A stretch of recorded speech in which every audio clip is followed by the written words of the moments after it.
What's up, everybody? Welcome back. We're here with some more NFL DFS picks and lineup advice for tonight's single game showdown slate on DraftKings and FanDuel. Thursday Night Football, San Francisco 49ers, New York Giants, picks, lineup strategies, everything you need for tonight's game. Welcome. I'm Brian Jester, co-founder here at Occupy Fantasy, single game $1 million winner. In these videos, if you are new here, welcome. We talk about the injuries that impact the slate, low risk and high risk lineup construction tips, and some general angles to help get you to the top of those contest leaderboards. So let's get started. No bigger injury to discuss than Saquon Barkley. Been ruled out, ankle sprain. Giants are trying to play it as the most ordinary sprain you could possibly think of. I don't think that's how that works. He is out tonight. He's officially been ruled out. We'll see if he suits up in week 4, but all we care about is tonight. He is out. In his absence, Matt Breida is expected to get the most work. He is 7K on DraftKings, has gotten the most work in the past last year when Saquon has missed time. They also have Gary Brightwell, who's been on the team for a couple of years. He'll mix in as well, special teams player. Then they have the rookie Eric Gray, who a lot of people were picking up in the last round of their best ball drafts early in the offseason. That enthusiasm tempered as the summer wore on.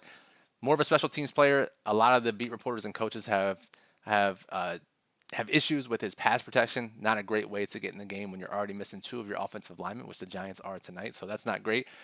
Great, just more of a large field play only, maybe in blowouts, maybe in case of injury to Breida or Brightwell.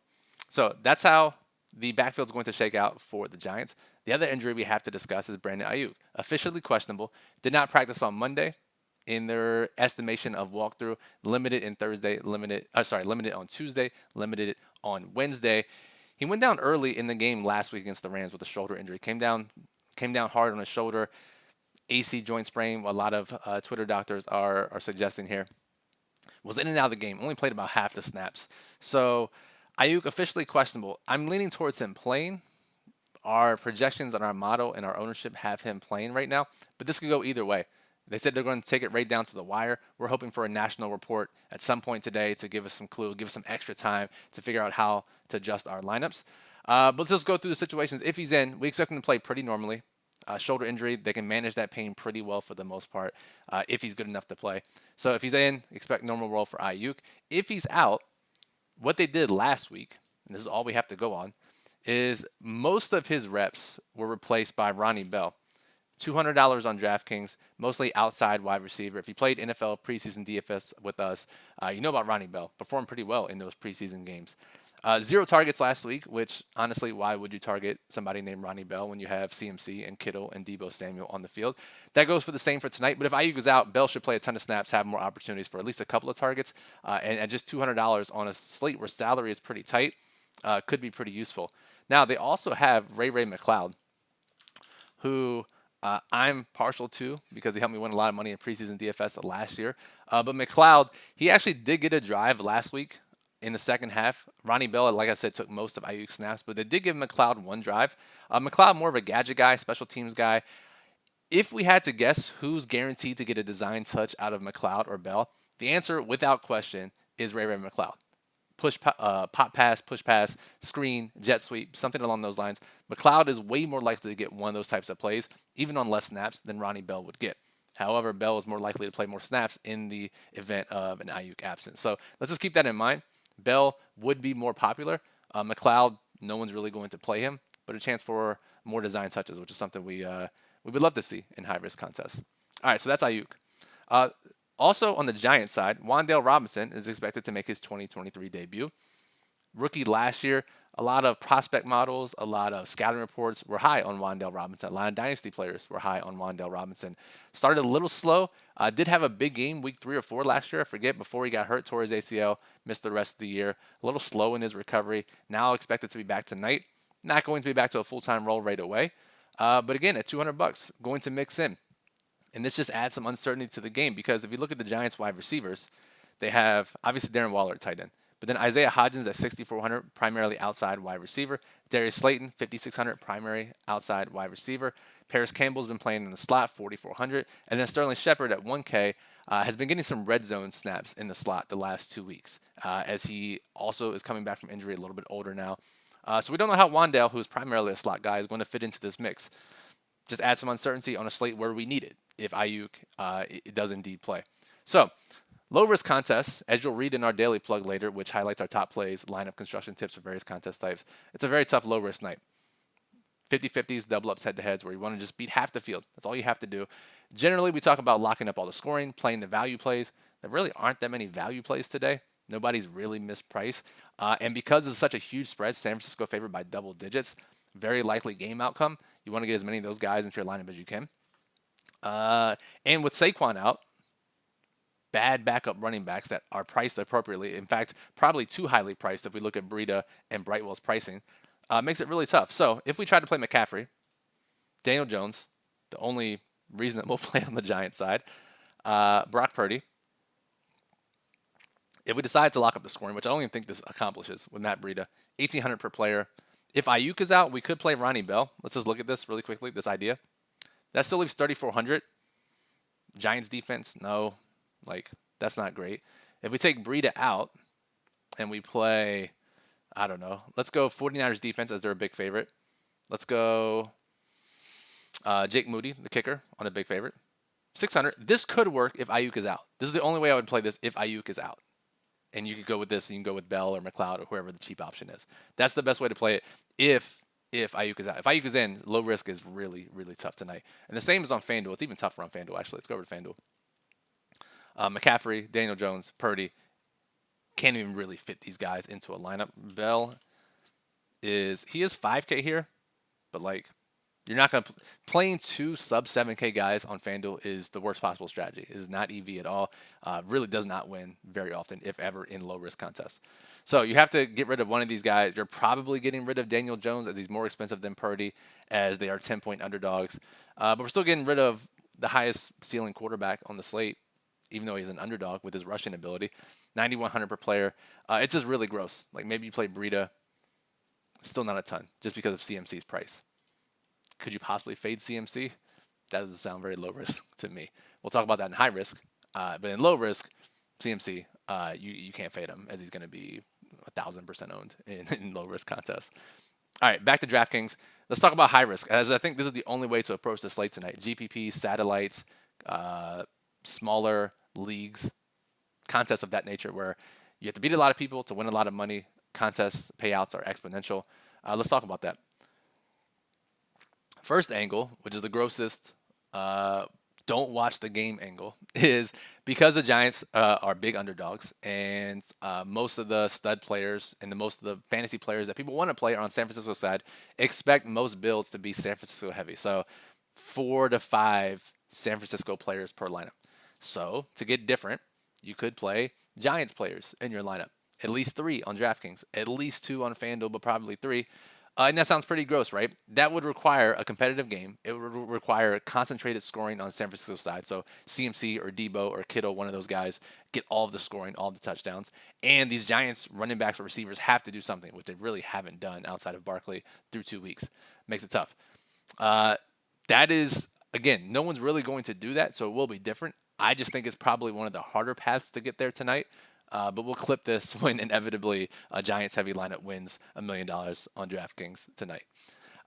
Other angles that I think are more likely, still not being played that heavy, that are much more friendly for high risk contests. One is this angle of Kyle Shanahan talking about Elijah Mitchell's role. So last week, McCaffrey played basically every snap, ton of work. Reporters asked him about it, and he said, yeah, I'm just not doing a great job of getting Elijah into the game. We can't have CMC play all these snaps if we're going to compete for 22 weeks or whatever it is until the Super Bowl.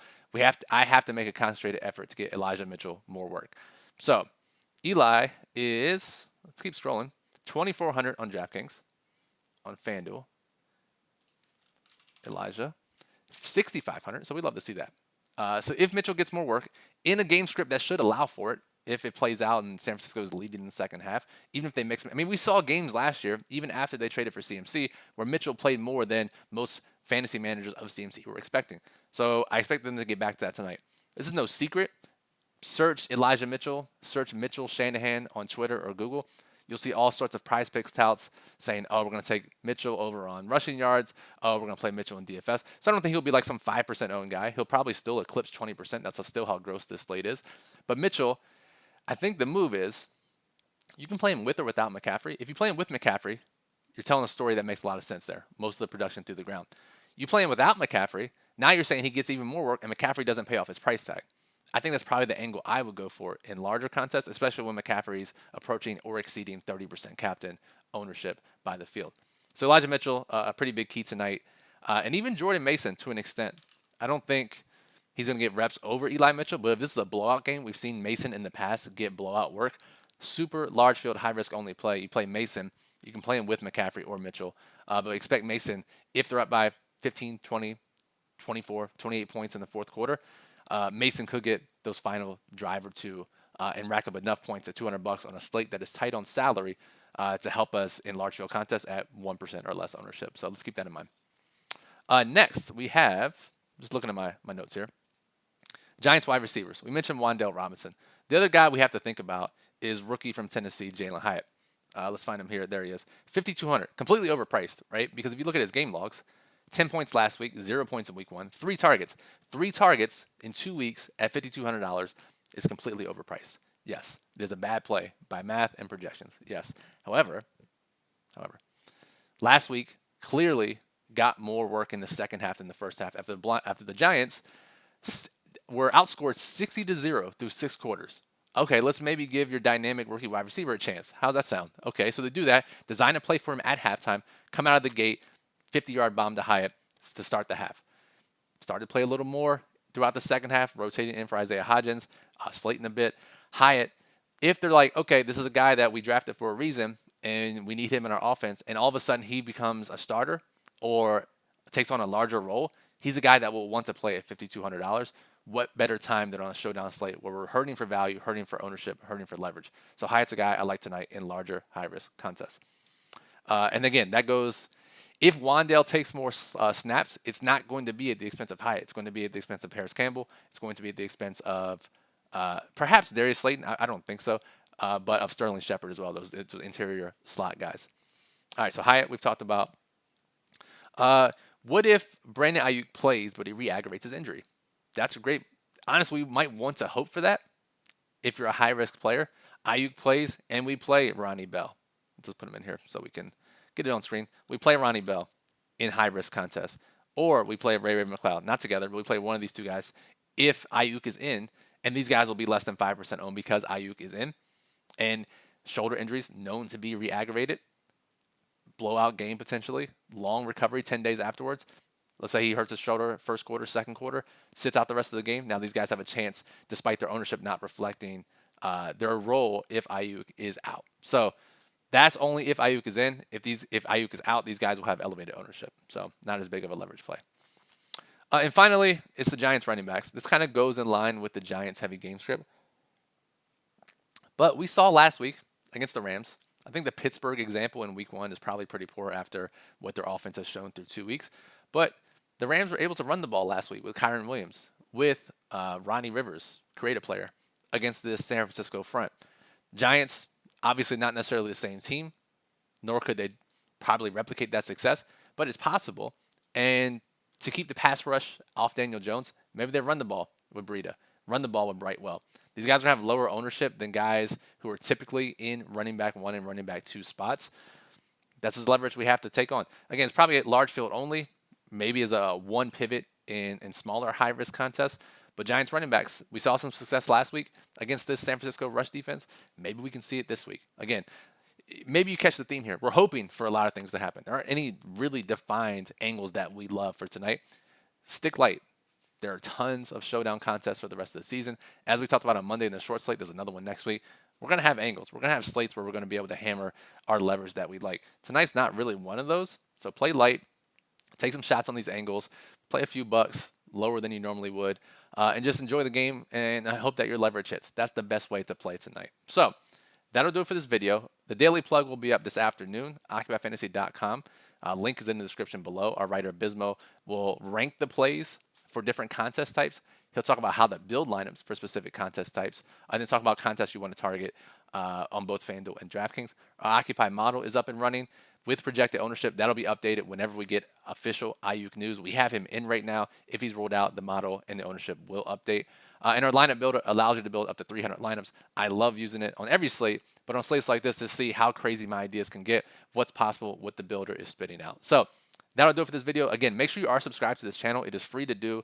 We know you don't have to pay for fantasy content. There's a free way to get advice and help for your lineups. Show some support. Click subscribe. You'll get notified whenever we go live, upload any Showdown videos.